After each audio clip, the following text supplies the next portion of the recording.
নমস্কার, আমি দিশা। আমার নতুন একটা ডেইলি ভ্লগে তোমাদের সকলকে অনেক অনেক স্বাগত।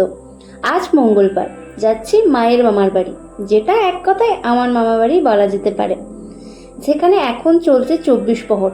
2-3 দিন আগে থেকেই শুরু হয়ে গিয়েছে, কিন্তু এত আগে থেকে আমাদের আর যাওয়া হয়নি। গ্রাম বাংলায় যারা থাকো তারা মোটামুটি 24 প্রহর সম্পর্কে খুব ভালোভাবেই জানো, বাট যারা জানো না তাদের উদ্দেশ্যে বলি।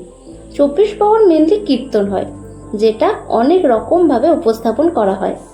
ওটাই তোমাদের সাথে শেয়ার করব, তোমরা ব্লগটা শেষ অবধি দেখতে থাকো। বিকেলে বেরিয়েছিলাম, তাই পৌঁছাতে পৌঁছাতে একটু সন্ধে হয়ে গিয়েছিল, তাই একদম দেরি না করে তৈরি হয়ে নিলাম মন্দিরে যাওয়ার জন্য। বাড়ি থেকে মন্দির খুব একটা দূরে নয়, এই তো চলেও এসেছি মন্দিরে। আর আজ হচ্ছে 24 প্রহরের শেষ দিন, কাল ধুলোর, তাই আজ অন্য দিনের তুলনায় ভিড়টা একটু বেশি।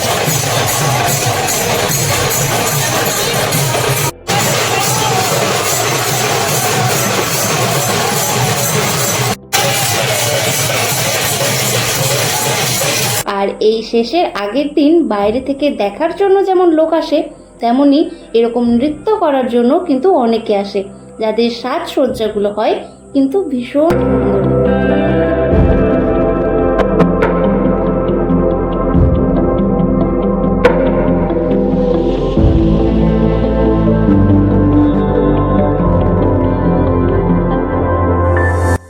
কার কার গ্রামে 24 প্রহর হয় আমাকে অবশ্যই জানিও। আমাদের গ্রামে হয় না, তবে মামার বাড়ি মাসির বাড়িতেই আমার দেখা। আর আজ কিন্তু প্রচণ্ড গরম দিয়েছে, যেটা আমার মুখ চোখের অবস্থা দেখেই তোমরা বুঝতে পারছো। এখানে মাসি বোনেরাও এসেছে, যাদের সাথে ছোট্ট একটা ভিডিও ক্লিপ নিয়ে নিলাম। যখন থেকে এসেছি মন্দিরের ওই দিকটাতে আর যেতেই পারিনি, প্রচণ্ড ভিড় হয়ে আছে ওখানে। এবার ভিড়টা একটু কমেছে, চলো তোমাদেরও এবার মন্দিরটা দেখাই। এই দেখো, এখানেই হচ্ছে এই কদিন ধরে কীর্তনটা। আজ তো শেষ দিন, কাল হয়তো সকালের দিকে আর একটু হবে। আর এর উল্টো দিকেই হচ্ছে শিব মন্দির। এই দেখো, তারাও তোমাদের একটু কাছে নিয়ে গিয়ে দেখায়। এই যে এখানে বাবা ভোলানাথ, আর তার সাথে আমাদের গুণদাদাও আছে। আর 24 প্রহরের জন্য যে ঠাকুরের পুজো হয় গৌরাঙ্গের, এটাও তার পাশে প্যান্ডেল করে সাজিয়েছে। প্রত্যেক বছর এই সময় করে এই পুজোটা হয়। জানো তো, ছোটবেলায় যখন মামার বাড়িতে আসতাম তখন এখানটাই ছিল আমাদের খেলার জায়গা, সাথে একটু বড় হতে হতে এটা ছবি তোলার জায়গা হয়ে উঠল।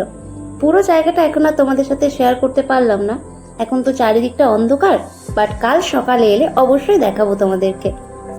বেশ অনেকটা টাইম এখানে কাটালাম, এবার বাড়ির দিকে রওনা দেব, কারণ সমস্ত নৃত্য গান এবার শেষের দিকে, মানে প্রায়ই শেষ। এই গরমে তারাও এবার বড্ড ক্লান্ত, এবার তারা তাদের বাড়ি ফিরবে। তো চলো, আবারও দেখা হচ্ছে কাল সকালে।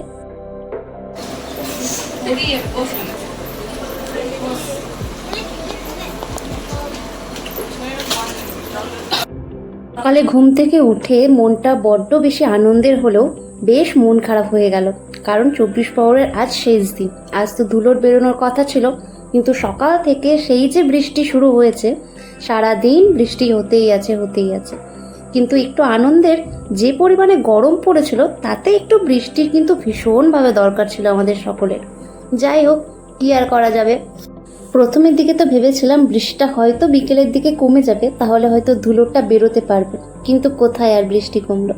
আজ একটা নতুন ফল খেলাম, এটার নাম হচ্ছে টাঠি। নতুন বলা ভুল, এর আগে একবার খেয়েছি, এটা সেকেন্ড টাইম। এই মামার বাড়িতে এসেই খেয়েছি। এরকম ছোট্ট ছোট্ট ফল থাকে, এটাকে ছাড়িয়ে ভেতরের সাদা অংশটাই খেতে হয়। তোমরা কারা কারা খেয়েছো অবশ্যই আমাকে কমেন্টে জানিও। আর আজ সকলে মিলে অনেকদিন পর একসাথে খেতে বসলাম দুপুরে।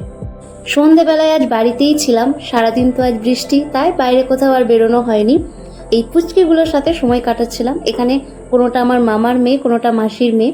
তো আর কি, ভ্লগটা এই পর্যন্তই রাখলাম। তোমাদের এই পুরো ভ্লগটা কেমন লাগলো অবশ্যই আমাকে কমেন্টে জানিও। তো সকলে খুব ভালো থেকো, সুস্থ থেকো, সাবধানে থেকো।